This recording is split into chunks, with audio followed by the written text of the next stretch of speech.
Welcome to Beulah Heights University. We are so excited to have everyone here today for this wonderful event. If you need to use a restroom, the restrooms are located in the back. The ladies' restroom is to the right. The men's restroom is to the left. In the respective time, we will get everything going. Are you guys ready? Ready. Come on now, you can do better than that. Are you guys ready? All right, all right. Well, right now I am going to introduce our sponsor for today. His name is Mr. Sample, and he comes from Alliance Tax Solutions. Thank you so much. First of all, I want to welcome everybody out to the Leadership Talks event. Again, I am Theophilus Sample, owner and CEO of Alliance Tax Solutions. Basically, what we do is we do everything from filing your historical returns all the way up to stopping any liens, levies, garnishments, anything like that, to audit representation, negotiating settlements, even representing a person in federal court if we have to. If you have tax problems, don't be afraid. If you have unfiled tax returns, don't be afraid. If you're going through an audit situation, don't be afraid. Now, before I take my seat real quick, I want to give away some money. I want to give away some money, if that's okay. All right. And so the crowd looks like you guys look like $100 wouldn't be very motivating. So what I'm going to do is raise it to $250 is what we as a company is going to give away today. The only caveat to that is you have to come to my office to pick up the check. All right. How many of you listen to WAOK 1380?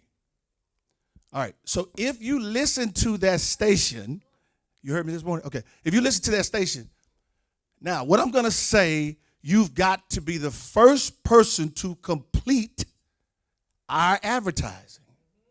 So I'm going to start it off. The first person to complete that will get the $250, and I'm going to need y'all to help me point that person out. So you ready? You ready? Be a man. Oh, Lord. Wait a minute. That didn't work out too good. So we had several people said it at the same time. So is it all right if I just take the $250 and just donate it back to Beulah Heights University? All right. We can talk offline about that. How about that? All right. Without anything further to do, I'd like to bring up Dr. Jackson. Help me welcome Dr. Jackson to the stage. Good evening, good morning. We're so honored to have you here today. I'm Dr. Jackson, and I'm chair of the Leadership and Business Department as well as the Associate Dean. And here at Beulah Heights, our whole mission is to train and prepare relevant Christian leaders for ministry and marketplace. And that's what we're all about. We've been here 101 years, so that's sustainability. So on behalf of our president, Dr. Benson Karanja, we want to welcome you here.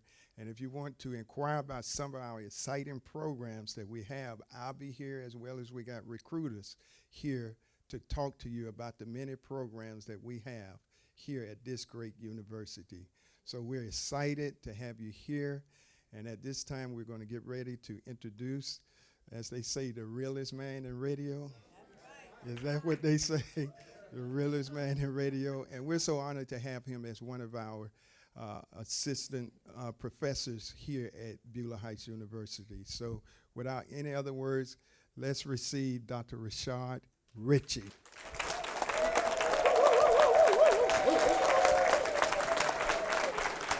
Thank you, brother. Listen, I need y'all to give it up for my dean and my department chair, Dr. Jackson.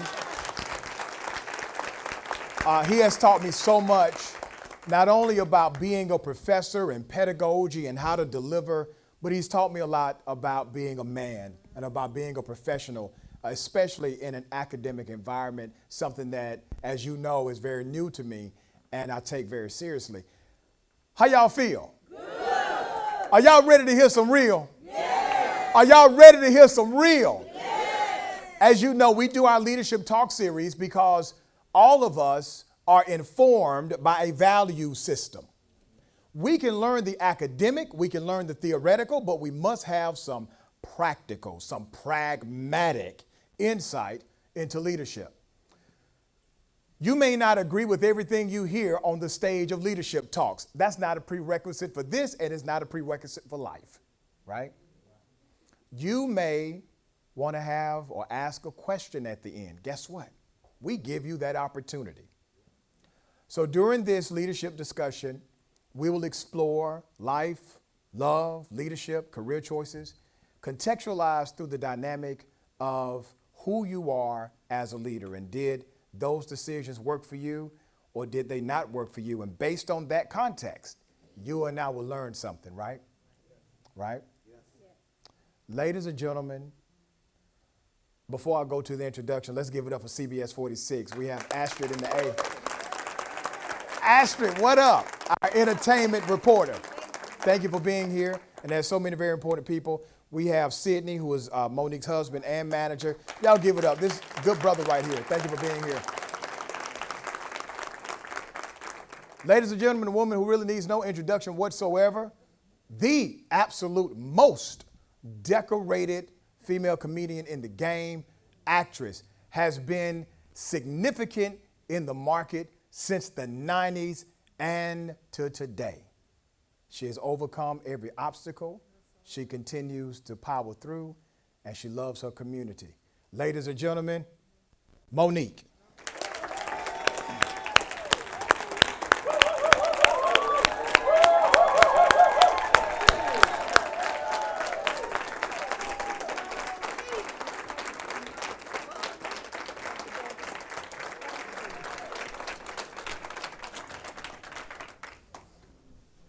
Hey, Rashad. Hey, Monique. I got to tell you, this is a dream come true. Every time I sit down and talk with you, you are the only person that still makes me nervous. And it's not the nervous that is unknown. It's just, I know how much you express yourself through a values system. You really have values. I want to start with the Monique we may not know, the early Monique, Mama them. Okay. All right, how was your upbringing? What was your life like growing up? I'm the youngest of four, both parents in the home. That's a really tricky question because now that I'm 51 years old and I can go back in hindsight, you see a lot of things you didn't see when you were that child. Right. But when I was that child, I thought that our household was, kind of Brady Bunchy because it was my mother and my father. Okay. It was my brothers and my sister. We all had dinner at 6 o'clock every night except for Fridays. So it was that traditional thing, and a lot of people that I grew up with. My mic's not working? How about now, baby? Okay. A lot of people that I grew up with didn't have that. So I thought that was something special, not really understanding that it was a facade. Mm-hmm. But as a little girl, you believe that it's something special because Maxine didn't have it, Michelle didn't have it, so you knew the ones that didn't have it. When you look at your life today, Yes. how much of it is still influenced by your life as a child? A lot of it. Talk to us about it. I think my childhood molded me into the woman that I am. When I was 7 years old, my father said something to me that stuck. And my grandmother was supposed to come pick me up, right? And the time kept ticking, and she didn't show up. So I had a temper tantrum because I'm like, why wouldn't she show up? This is not fair. And my father, who was drunk at the time, he sat me down and said, don't nobody owe you nothing. And I was 7 years old. So I never forgot that.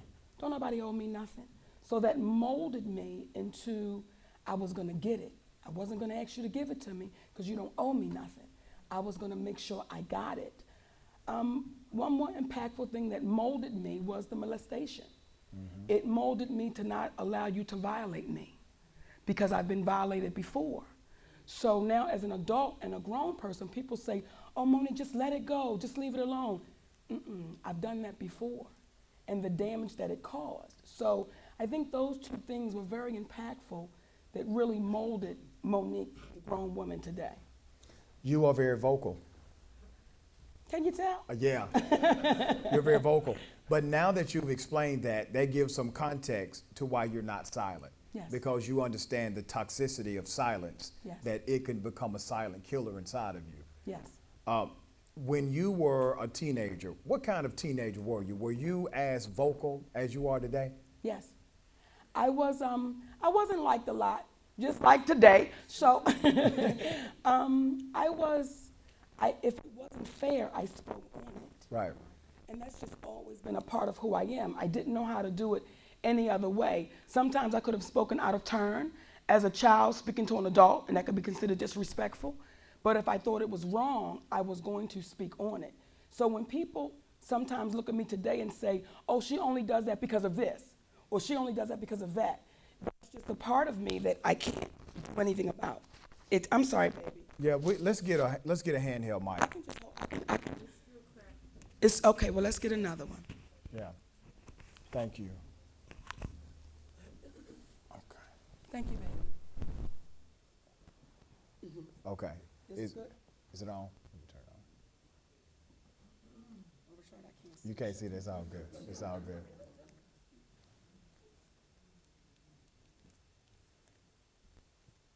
All right. So we'll get it on. Jeff, you can help me? Thank you. Okay.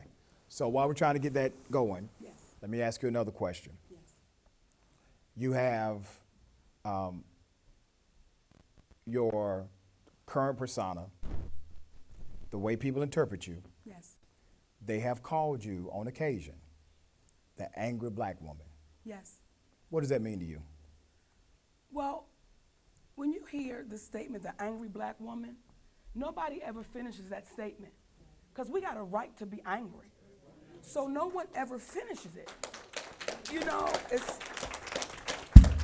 it's just that they'll throw it out there and then we just jump on the bandwagon. Oh, she's just mad. Well, we have a right to be angry. So the moment you speak out about it, it's so easy to say, she just mad, let's go on. Well, they've said that about us oftentimes in history. They said it about Ida, they said it about Harriet, and not that I'm comparing myself to these women, but for the black women that said, I gotta raise my hand. Well, some kind of way we got angry. Well, we were, and we still are. And as long as we take that position of, I'm angry, but I'm not gonna say nothing. Well, we're not looking out for the ones coming behind us. I'm angry and I'm gonna say something about it and explain why I am. Do you think some of your responses to especially public critique, Yes. do you think some of your responses could have been different in hindsight? Some of my responses? Right, to the people who have been critical of you? No. Okay. I'm not regretful of anything I've said. I meant everything I said. So to say could I have done it differently, we can always do something differently. Mm-hmm. But the way I did it was the way I felt it needed to be handled. And if I had to do it again, I would do the same thing again. What is it like being on television from the 90s? I remember watching you. You guys remember the Parkers? Oh my God. Your character. I mean, it just made us happy, didn't it? And you see the wide range of people that it impacted. I was a kid back then. And some of these individuals were a little older, but everybody felt it. How much of that, Monique, that very happy, sometimes very clingy, very motherly, how much of that was really you? A lot. A lot of it. I think Nikki Parker helped make Monique stronger. Because there were some things that Nikki Parker was not afraid of, but Monique was. But when Nikki Parker did it, everything was okay. You know, I think that the only thing Monique and Nikki were different was Monique don't chase no man. I got to tell you, though. Okay. I wasn't going to chase him, baby. You talking about, what's his name, Professor Ogilvy. Hey, Ogilvy. Professor Ogilvy. Let me tell you. Yes, baby. Let me tell you what you did. I promise you, I would say, oh my God, if I could find a woman to love me like Monique loved Professor Nikki. Right. Nikki. Yes. We get it confused, Nikki. baby. Nikki. You chased that brother Yes, and she did. finally got him in the show. Yes, she did. Yes, she did. Yeah. She said, you know what, that is mine. Yeah. And she did not change her mind for 5 years. That's right. That man right there belonged to Nikki Parker. I'ma drug you, I'ma knock you out, I'ma tie you All up. that happened in the show. I'ma make you surrender, baby. Yes, indeed. A lot of times we hear about really, really great sitcoms that make us laugh. Yes. But there's a lot of chaos behind the scenes. Was there a dynamic of that with the Parkers? The Parkers was one of the most beautiful experiences. It was my first thing. It was this little girl from Baltimore, Maryland, who would look in her bathroom mirror and say, one day. And then that one day came. So it was so much fun for me, y'all. Like, I got to play dress up. I got to go into this wardrobe room, and there were clothes everywhere and shoes and earrings. So every day made me go, for real? Every day made me go, I'm here. So I don't have those stories. You know, it was, Countess Vaughn was my baby. And we went through it like mother and daughter. Sometime when the cameras were not rolling, we had to lock ourselves in a room and deal with each other. But that was my baby. And she was such a talented young sister that it couldn't be contained. And sometimes Hollywood could play tricks. Yeah. And we wouldn't let Hollywood play those tricks on us. We didn't fight for who was the star. It was the Parkers. We were the Parkers. Though Hollywood tried to separate it, we wouldn't let them do it. So Dorian Wilson, who was absolutely beautiful because he was the first one to tell me to share. I come from a stand-up background. I come from being on stage by myself. There's no writer, producer, there's just Monique. So all the laughs were for me. Well, when I got the Parkers, the first few episodes, baby, all the laughs were for me. Don't y'all know that? And he had to say to me, come in, let me talk to you. There's a cast of people around you, so you need to share. So Yvette Wilson, who was Endell, she was Endell. They just changed her name to, she was Right. She was that person, just beautiful. Jenna Van Oy, beautiful. Ken Lawson, I don't have that story because we truly became a family. You just explained the shift in your leadership because as a stand-up, you went to that role wanting to absorb all the laughs because that is what you were accustomed to. Yes. And somebody had to inform you that that's not the way you truly lead on a show like this. And it took that conversation to shift your leadership. And then you bring out a quality in life that we are all surrounded by a support staff, right? There's a support cast around every single one of us, and we are somebody's support cast, Yes. right? In that transition, were there any feelings that you hurt before that because of how you operated in Hollywood? Yes. Yeah, I'm sure. I think that for me, there were feelings that were hurt, but it was unintentional. Because it's easy to get caught. It's when you start making that money, and now you have housekeepers, and now you have assistants, and now you have, so it can be easy to say, just get it done. Well, I didn't mean it, but just get it done. So it's easy to get caught. So were there feelings that I hurt? Yes, and I had to go back and say, listen, at the time I was tripping, let me apologize. My friends right now in my life, I had to apologize to them because I wasn't the greatest friend when fame hit. Right. And I started trying to develop friendships with fame until... You got to unpack that. Well, I started trying to hang out with the famous people until my best friend, who is now my husband, had to say to me, stop getting these fake friendships. You don't know them and they don't know you. Let it be what it is and keep going. But I wanted to be a part so bad. So I understand it. I wanted to be at the parties with Vivica Fox, and I wanted to be at Magic Johnson's event because that was the end thing. But you still feel as empty when you leave as when you got there because Right. they don't know you and you don't know them. So, you know, the man who happens to be my husband now, I wasn't the greatest friend. I wasn't the greatest wife initially. My best friend, Michelle, I have to tell her all the time, thanks for hanging in there because you could have dropped me off. So, you know, yeah, I've hurt some feelings along the way. Today, you stand as a strong voice, Yes. still very much so a leader. And I remember when you did Steve Harvey, okay? And actually, I knew what was going to come out a little bit before it did. And I said, wow, Steve did that. I didn't realize how contentious it was until it came out. I want to do this because Steve Harvey brought up your husband Yes. in talking about you.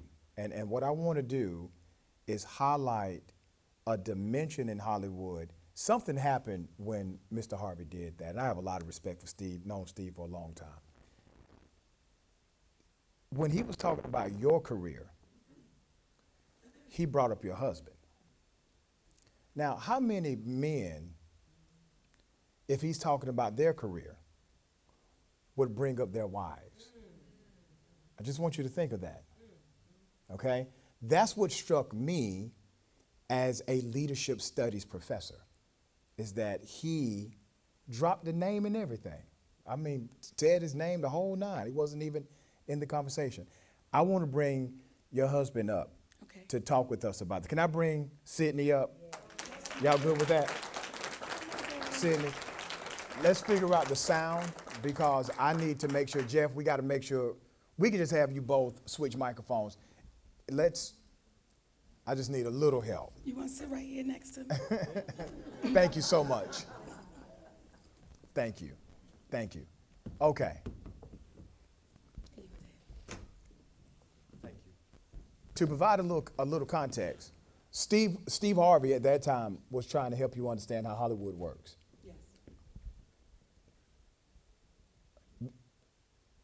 How did you feel about that? About Steve Harvey telling you how Hollywood works and how your leadership should be informed by his?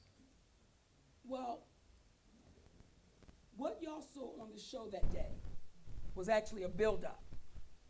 And on that show was the explosion. I'm good, Daddy.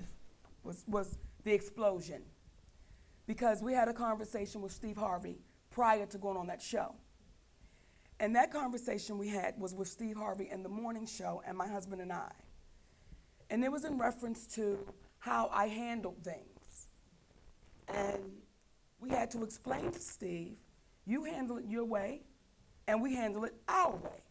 Well, in that conversation, Steve Harvey's voice began to elevate, and he says to my husband, you have your wife out here looking all kinds of crazy, and he began to elevate. So my husband had to say to him, let's be two gentlemen, and I need you to bring your voice down. And we're going to be respectful to one another. Wait a minute, hold on. Did Sidney tell Steve Harvey to use his inside voice?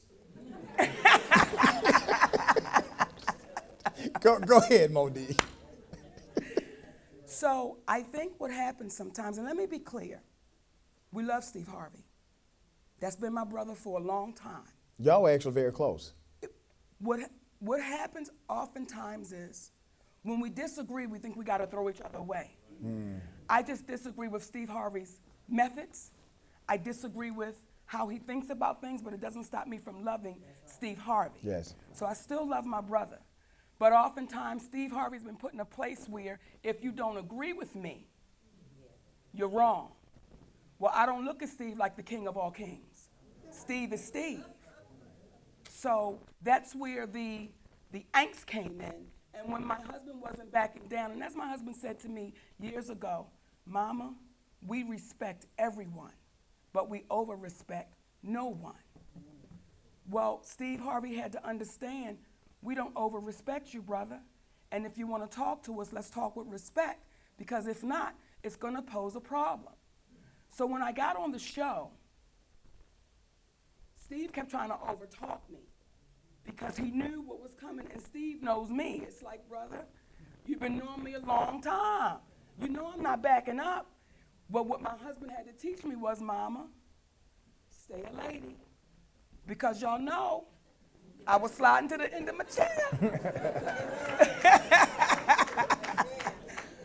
But in him nurturing me that way, it helped me to understand, it helped me to not be offended, and it helped me to sit back in my chair and watch Steve Harvey lose control of himself. And when he did say, and your husband can't be out here flexing like he do. And before I could speak, he cut me off, and I didn't want to, for me and my brother to battle that way. Right. But Steve Harvey knows, in my humble opinion, he'll never want to sit down with my husband publicly. Never. Because when you start over-talking, you lose, brother. And you keep over-talking because you don't want to hear the reality and the truth. And because I didn't tap dance. Not only Steve, quite a few other ones were upset with me because they chose to tap dance. I don't love him because he doesn't agree with me. I still love him, but I refuse to waver. Right. Let me go to you, Sydney, because when I heard Steve say your name, and I thought it was just really interesting that the conversation wasn't about you, but it became about you. You are a leader in Hollywood. You are Monique's manager. You're a leader. This is what you do. I did some research. You've actually helped land some of the biggest deals that Monique has had. How did it make you feel? The fact that he said that didn't make me feel upset at all, because I understand that when you're in an environment and you keep seeing the same thing done, and you understand there's a particular way that you need to act in order to be in, that when you're comfortable being out, you can't be mad at a person for using a technique that they think is going to win. So I respected him, but what people don't know is, in that conversation that he edited out, that he went on when Monique posed the question, Steve, you told me that you would have appreciated if the network was going to allow you to know that they were going to cancel your show. And then he got upset and said, you're absolutely right. And he went off into saying that I know what these white boys do, and they in the truck right now. And it would have been appreciated if you put in 7 good years of work, that they would have at least given you a call and say, hey, Steve, we're going to let your show go. Mm-hmm. Well, the same whip that he was trying to beat Monique with, we found out that that is the same whip they used to beat him with. Because guess what? They canceled not one show, but 2 shows, because though the public may not have heard what he said, the boys in the truck did. That's really interesting. All right, let's talk about conflict resolution. We teach heavy on conflict resolution on this campus. It's part of a leadership study skill. It's part of business management, executive management. From a conflict resolution context, the public scrimmages that we've seen with Steve Harvey, even Tyler Perry, and even Oprah, do you think there was a better way to handle those 3 individuals? That's a great question. If I call you up and I say, hey, baby, we need to talk, and you keep running from my conversation, when I see you, we're going to talk. Now, I've called you up, right? So with everyone you've named, we try to have a private conversation, unapologetically. Okay, Daddy, I'm sorry, but that's what I said. Because what happens is, I'm not unique. There's this bullying thing that goes on behind closed doors in a place called Hollywood that you're too afraid to say something because they might take something from me. Well, what you can't take is my integrity. How often does that happen? Monique, how often does that happen? Because sometimes we see moves that don't make sense to us because we're watching it happen in real time and we're wondering why did an individual change their leadership position on a particular thing, or why did they decide to do something that they said they would never do? How often does it happen that people in Hollywood are privately bullied or their leadership values are diminished because of pressure from the industry? There's a call probably happening right now. It's like breathing. It's just what it is. That exploitation is real. And it's a unspoken thing, but it comes out like, what you gonna do about it? I said it, I did it, now what you gonna do about it? And you have most people that say, I'm going to do nothing about it, because I can't risk losing my house. I can't risk losing my expensive cars and my wonderful lifestyles, so I will let you continue to mistreat me. And for me, that's when you see people, and you say they had it all, but why'd they go out on a drug overdose? They had it all, but why'd they put a gun in their mouth? They had it all, but why'd they drive off the cliff? Because what they didn't have was their integrity. So when you look in the mirror and the person looking back say, what did you do? And you can't answer that. Well, now I gotta keep myself so drugged up because I can't stand the person looking back. So that goes on often. And I keep her picture up in my closet to remind me. And her name is Whitney Houston. I keep a picture in my closet to remind me, and that's Hattie McDaniel. I keep those pictures up because those women are saying, don't fold, don't give in, don't do it their way. We did. So, Rashad, it goes on every day, and it doesn't just go on with people would think, well, you're low tier. No, baby. It goes on with the billionaires, the one we think have it all. They still answering to the master. How often do you come across individuals in Hollywood or your industry where you feel as if their leadership values are a true expression of who they are, or at least who they want to be? We would think that would be the goal or the aim, is to live free, especially when you start making a lot of money. I found that for the ones that start making a lot of money are the ones that get imprisoned even more, because you're too afraid to lose it. If you don't have it, you ain't got nothing to lose. But the moment you get it, it can make your knees shake, because you're taking care of a vast amount of people. You're trying to make sure everybody okay.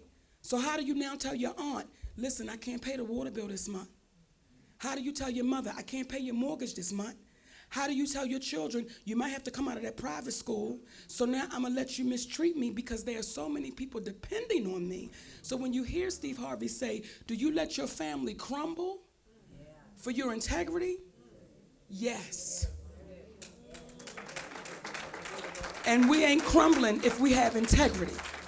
We might be eating tuna fish and some noodles, but we've crumbled if we've lost the integrity and I pull up to a mansion. We've already crumbled. But see, that becomes the difference right there, what you just said. Because everybody doesn't believe like you. You know that. And especially when you get into certain arenas in your field, there's a value placed on an individual's ability to make money. So now their worth to society almost becomes directly connected to what they make on paper. That's it. And you'll hear the headline, this actor made this amount of money. This actor got this much for this film. This film made this much on opening day.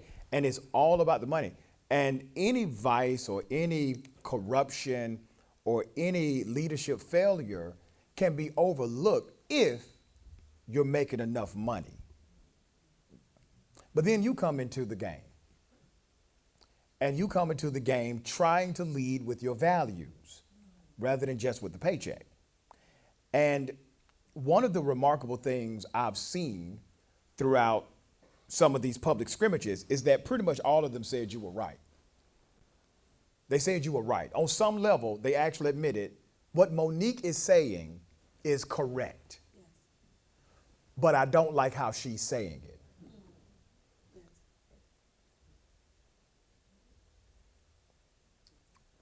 Yes. When they're saying that, subliminally, what they don't realize is that you are right. However, you're going against a white regime, a white male regime that you can't beat. So why take on someone that you can't beat? That's not how we were raised. Because when they tell you don't forget where you came from, that's it. We're not going to sell out our principles because you've got paper. It's okay that you do, because there's a lot of lonely millionaires, billionaires. We were talking to our attorney the other day who shared with me an individual that we had done a great deal with.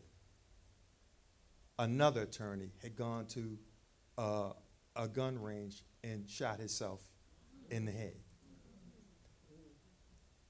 And I say that for the sole purpose is that I think one of the most basic of principles, what good is it to gain the world? Yeah. So when you see her speaking in the way that she's doing, in their humble way, it's no different than, was that fiddler talking to Kunta Kinte, telling him, you better not pray that way, because the master's not going to like that when he sees you praying that way. They trying to help you out. But what they're really doing is they're hurting themselves, and they're losing themselves, and they forgot the proverbial where they came from. What advice would you give to the students here and also community patrons? What advice would you give them about being a leader in this current modern construct today? Well, for me, and I keep hearing you say the word leader. Yes. I didn't sign up to be a leader. So I don't really know how to answer that, because I don't wake up and say, I'm a leader and let me lead. Right? But you got followers. I'm Monique. Right. And this is what I believe. Now, if you believe like I believe, let's get down. If you don't, go on. No hard feelings. But my job or my thing wasn't to say, oh, let me lead. You don't know how it's going to go when you say the things you say. But my husband, in him nurturing me and training me and raising me, said, don't let your knees buckle. Because you know what we believe and what we stand for. And oftentimes, too, it's really hard for us to take a stand when ain't nobody standing with you. It's hard. Because you feel like, oh, everybody gonna think I'm crazy. But when you have a husband that is your manager and your brother and your lover and your daddy and all those hats, it didn't bother me when they stopped inviting me to the parties. It didn't make me nervous when they said, oh, we can't deal with Monique, because my husband said, Mama, I'm right here with you.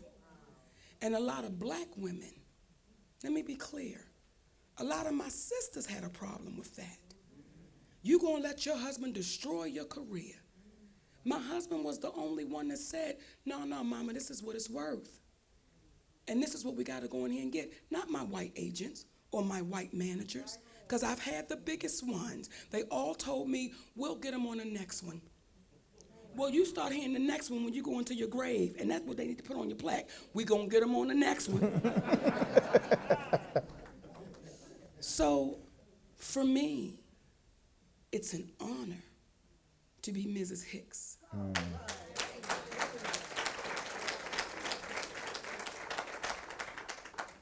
It's an honor to bake a cake from scratch. It's an honor to not be caught up in Hollywood. I don't take Hollywood home. When I'm home, I'm a mommy, and I'm a wife, and I'm an auntie. I'm not those things that, oh, when you go outside your door, you're a leader. When I go outside my door, I'm still just Monique. But we've gotten so afraid to speak up. You'll say, well, that's the one. No, I'm not, because your voice is just like my voice. You can speak just like I can speak. So don't put me on that place of leadership, because I'm not perfect, right? And still need to be led and taught and raised and trained. So what is getting me through it is the love of my family and my husband, and not having that concern of, well, what about tomorrow? Baby, we got tomorrow so covered. As long as I'm waking up and I see that, I'm covered. I know a lot of famous people. I know a whole lot of famous people. I got to tell you, these two famous people are the most stable. And I've said that from when I first started to get to know you both. Now, I know some people may find it ironic that in public you are this very fierce, very bold, very aggressive voice, but you have always, at least as far as I've known, you have always been very submissive to your husband. Well, that took some work. That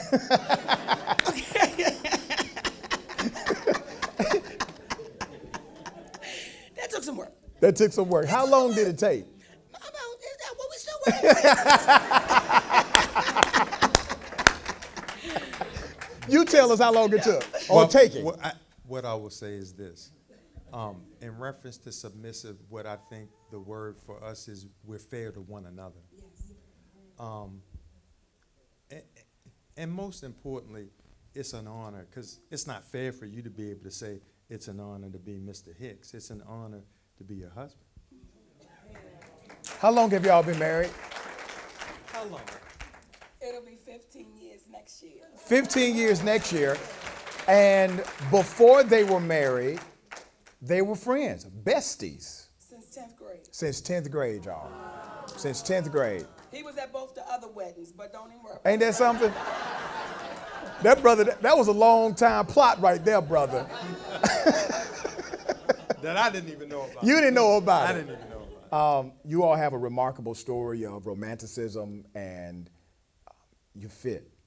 You fit each other. And I really think, and you say you don't really want to wear the mantle leader. It's yours. You can say you wear it or don't. You can say it. Right, I can say it. Yes. That's right.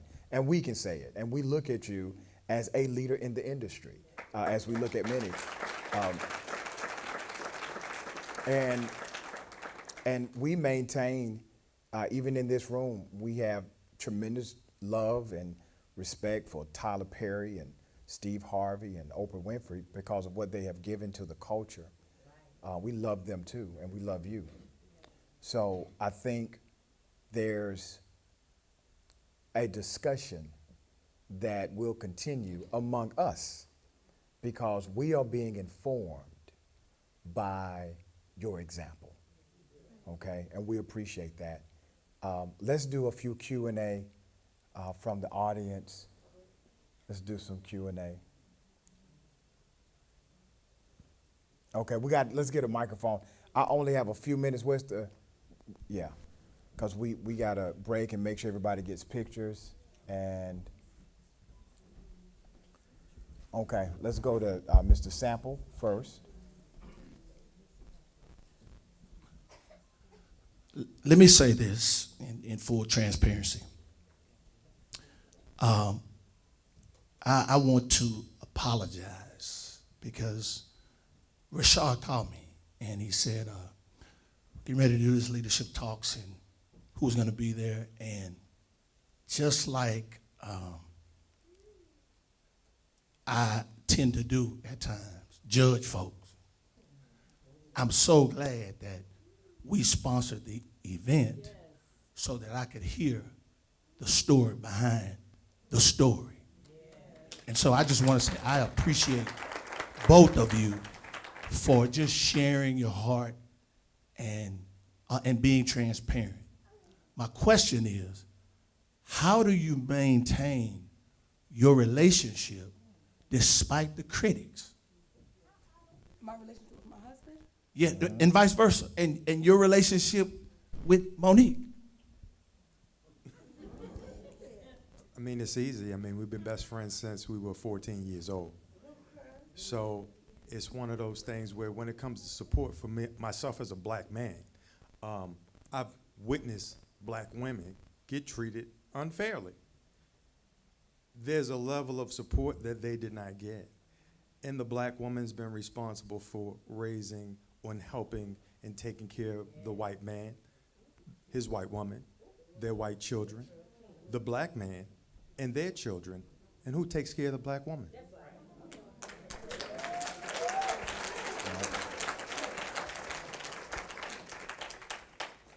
My question, Monique and Sydney, you answered one of my questions when you said it, you didn't sleep you were able to move on. But my question really is, how much did it hurt you when your friends called you and said, girl, I agree with you guys. I wish I was strong enough to hang in there with you. How much did that really hurt you to know that people agreed with you behind the scenes, but they wouldn't come out for you in front of the scenes?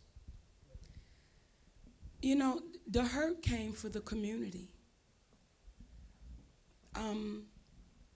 It hurts because I know that those are people that we really admire. Those are people we hold in high esteem. But I know those people when no one's watching. So the hurt wasn't so much for me being hurt personally. I hurt for us. Because when I think about Tyler Perry and Oprah Winfrey and Lee Daniels, I know them when no one's watching. I've never questioned their accomplishments. It's their character. So it hurts me when I do see them stand in front of us and they speak black love and black empowerment. And I see those speeches, but then y'all the same people that behind closed doors, you don't stand up. You're in those boardroom meetings. You're sitting at those tables, and you don't stand up. As a matter of fact, you agree with what that white man is saying and then look at me and say, I know. But you're doing that to my babies that do go to this university. You're doing it to the babies that are in elementary school that are looking at you saying, wow, when I grow up, I want to be just like, because I was one of those babies. So imagine growing up and then you see her behind closed doors when no one's watching, and you say, that's who you were? And I know you can walk out down that podium and say something that you really don't believe to my community. So it hurts me for the community. And the one thing I've always told my husband, I said, Daddy, I don't ever want to be fraudulent. I want to be who I am when we home and when we out. Because if I am, that would make me sick. That's what would hurt me. I hurt for them, and I hurt for our community. Two more questions, yes, and then Nicole, we're going to, we go, hold on, brother, give me a. That's why I love us. He gonna get his. Don't do that. We're going to get two more questions from students, and then I'm going to open it up to everybody, okay? So, yep, go ahead. And remember, y'all, we got everything from associate to PhD students in this building, okay? Yes. Yes, I just want to say thank you for coming out, enjoying the talk. The art of negotiating, at what point did you learn your value, what to ask for behind those closed doors with the agent, with the agents, with the attorneys? So at what point did you learn how to negotiate for what you want? That's a good question. When did you learn your real value in the marketplace? The real market is something that is a test. There's no real market. The real market is an illusion. You start from a place of where you believe you are worth, and they start, and then you try to find a medium ground, a happy medium, if you will. When you're involved in sales, the first thing that they tell you is if you believe in your product, you don't sell it at a low price. You sell it at a high price because they're going to get the return on the investment, and people buy emotionally, but they back it up with logic. So when you have an individual that has been decorated more than any comedian in the world, she's won every award except for an Emmy and a Tony. But and been she was- nominated for an Emmy. And been nominated for an Emmy. Right. You know I was going to get to it. Okay, yeah, I knew you were going to get that. So when they call and they say, there's no one that can do what Monique can do, but you give me an offer that is indicative of everyone can do what she can do, then we have to address that. And ever so humbly, they're not used to seeing we were told some years ago by a manager who happened to be Caucasian, who said, it is not in our best interest to go to the bat for you as an artist. I'm watching him talk to Monique before I was her manager. It's not in our best interest because artists come and go. But the relationships with these networks, they would stay. And that was the day he was fired. Wow. Wow. Monique, first and foremost, I'd like to thank you for coming to our school. I'm a student here, and I'd like to commend you on your level of integrity. There are so many of us black sisters who stand just as you do on our integrity, and we are hated in our own villages. That is presently what I am experiencing, and so your being here is just full circle for me. I thank you so kindly. I'm a woman of integrity. I stand and speak even when my voice is not popular, and on many occasions I've endured that. But the beauty of God is that it will circle back around, and just as it did for you, will prove you to have been right in the situation. Thank you. Thank you, sister. Nicole, if you would, let's go to this side. Okay. I'm coming. No, but my dear brother, the brother that called me, go ahead and stand up, brother. This brother here comes to every event. Yes. He catches bus, plane, and train. So, brother, you definitely get to ask a question. Go ahead. This question is to Sydney. I got 3 simple questions. Now, hold on, brother. Brother. Hey. One question, brother. Okay, but my name is Sydney. I just want to know how you spell your name. SIDNEY. Man, you did all that for that. Okay. And also, I want to know, would you be my mentor? Oh, I appreciate that. okay. I don't even know how to answer that. All right. You said a student? Yeah, let's get another student. Where are we going? Let's get a student. Okay. I'm sorry, y'all. Hi, Monique. I've been looking at you and just staring. I'm at odd. I would like to know what happened that had you to, I guess, transform or decided that you wanted to speak out after all these years. What was that time when you said it's time for me to come out and tell the truth? Well, I've never not spoken out. You just didn't hear me when I was speaking. I remember when I first got the Parkers, and I was just like, oh my God, right? And there used to be a thing called craft services. And in craft services, from that wall to that wall, it was every kind of food you could possibly think of, candy, cooks, cakes. It was just delicious, meats, everything, right? And then you would see the people called the background professionals, like, you know, the people that in the student union and, you know, in different scenes. Well, their table was in the back behind the bleachers. And it was about maybe 2 of these tables. And it had a water cooler on it with lemon and water and some cookies. And I said, whose table is this? And they said, Monique, that's our table. And I said, well, y'all have been here all day. Y'all get here hours before we get here. So me and all the background professionals walked over to our table. I said, from now on, this is our table. Mm-hmm. And y'all eat from this table as well. So I've never not spoken out. I'll give you one when I was a little girl. I was in the 3rd grade.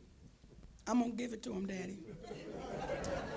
I was in the 3rd grade, and we had a teacher named Mr. McKinney. And Mr. McKinney said, if I call your name, you go to the right side of the class, and there are puzzles and coloring books. If I don't call your name, you come over to the left side of the class, and we're going to do another project. Well, all the names he called, they happened to be white. And they all went over to the right side to do coloring books and puzzles. Well, when he got in front of all the black kids, he said, today I'm going to teach you how to speak correct English. I need to go to the office. For what, Monique? To call my father. Because they can't speak either. Now, either you bring them back over here and we all do this together, or I'm going over there to color. That white man got everybody back together and looked at me and like, I know in life they ain't gonna like you, That's black right. girl. So That's right. this is not something that's new. Yes. Hey, Monique. Hey, sweetness. Hey. I have a question. I would like to know, what place did you go to embrace or to play the role of Mary Lee Johnston in Precious? That's a great question. Do we have that? Do we have some of that, Jeff? Let me get somebody to dim the lights. We actually got something for that. Let me get someone to shut the lights down, and I want to make sure we play some of this, okay? And it'll be on the screen right behind me.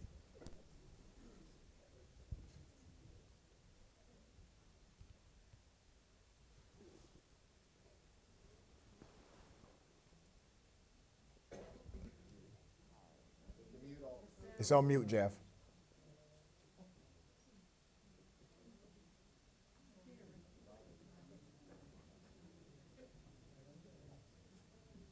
And my grandson, you goddamn right I want to see him because they belong to me. You know, the second the camera stopped, we hugged, we laughed, we danced, we became kids because we knew how heavy the movie was. We didn't want to take it with us. And there were times when we had to hug. It was like, you okay? Yeah, I'm okay. So it was a lot of love. You're a dummy. Don't nobody want you. Don't nobody need you. School ain't gonna help none. Take your ass down to the welfare. When Oprah Winfrey first called me, I said, hello. She said, hey, girl, what you wearing to the Oscars? I said, oh, hey, Oprah. Now, here's where it gets good. So when I hang up the phone, right, I want to save the number and put Oprah Winfrey name next to it in my phone list. It disappeared as if she never called. What in the hell? I'm like, Oprah, you got tricks, baby. It went away. That's some CIA stuff. How the phone number just disappeared? It disappeared as if it never happened. Wow. We got time for now. Where did you get the inspiration for that role? So, I knew that character. That character was my brother. That was your brother? That was my brother. Wow. So I didn't have to go to this. I knew that monster. So when Lee Daniels said action, I had to relive my brother. And that was the acting lesson. And I'll say this. Molestation is horrible, right? But you never know what you got to go through. And I don't know if I would have been able to be that character had I not gone through that. Yeah. So it was just reliving those moments. One last question, my sister. Oh, go ahead.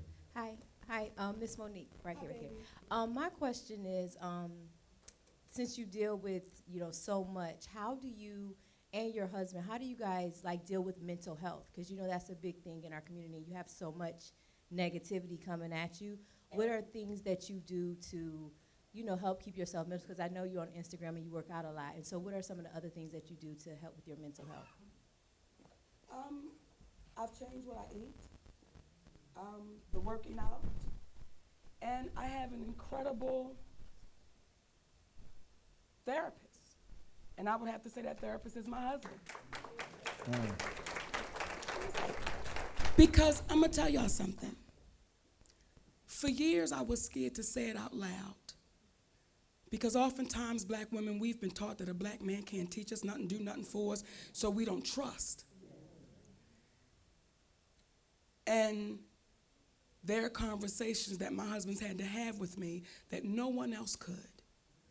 And those are conversations that took me to my knees. I was embarrassed, I was ashamed, I was guilty, I was all those things, but he kept picking me back up. He kept picking me back up, saying, we got it. And yes, I did go to a therapist, Dr. Cassandra Wanzo. She's a real sister, incredible. But he would tell me everything that she was going to tell me before I got there. He said, but I need you to go to talk to somebody who don't have a dog in the fight. And when I would leave there, she would say the same things that my husband would say. So I said, Monique, and someone that's loving you unconditionally. And as cliche as this may sound, sister, when you're being loved and you're learning how to love back, all that other stuff becomes trivial. It don't shake you no more. Because as long as this man says to me, Mama, I'm proud of you.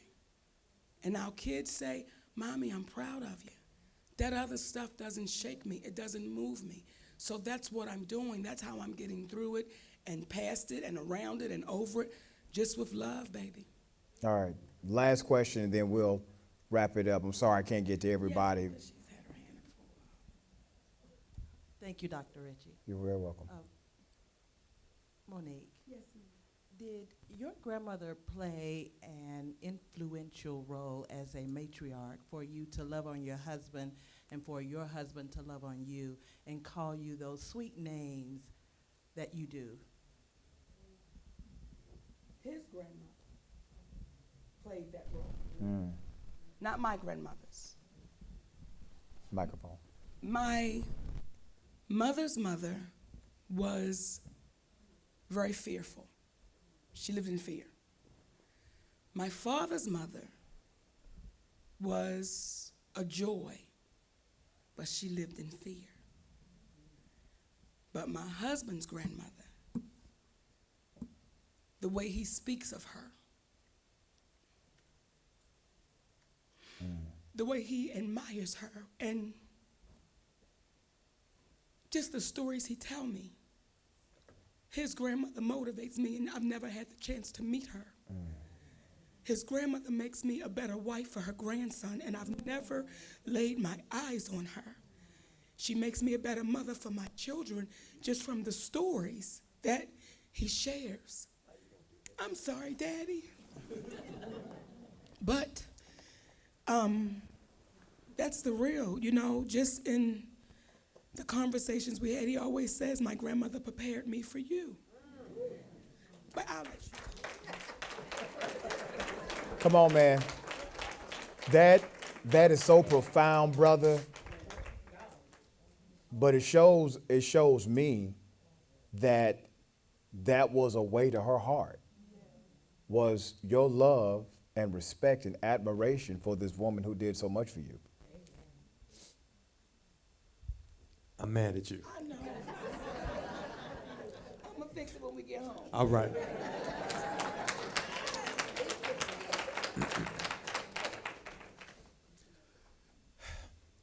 I just had opportunities to sit at the table, listening to my grandmother tell me about the opportunities that were denied to her. Mm-hmm. Mm-hmm. I'm gonna have to. So, and it was her husband, my grandfather, who denied her those opportunities. So she said to me, when you become a man and you have a wife, let her be who she is.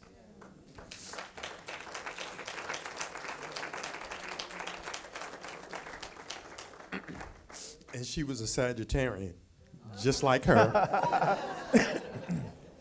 And her name was Minnie Hicks, and this is Monique Hicks. And they used to call her Minnie Ha Ha, and she's a comedian.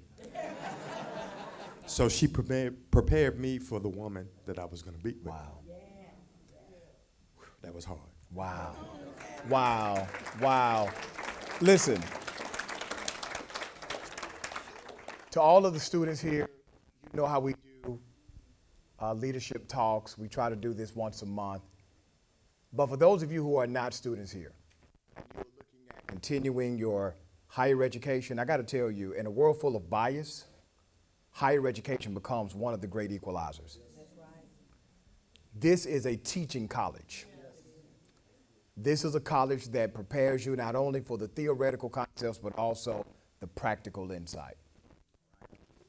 You have an opportunity, if you to talk to, an enrollment counselor, they're always here, and I'm always here. This is one of the universities that no matter what, I will always stay connected to and try to always teach at every semester of my natural life, okay? That's how much this university has impressed me.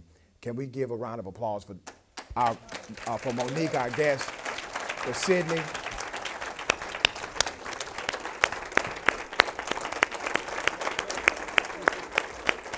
Also, we could not do this without our amazing president, who's not here today. He's traveling on another campus today. But Dr. Benson Karanja is the president of this institution who allows for opportunities like this to engage the community. I just want to give him a big round of applause.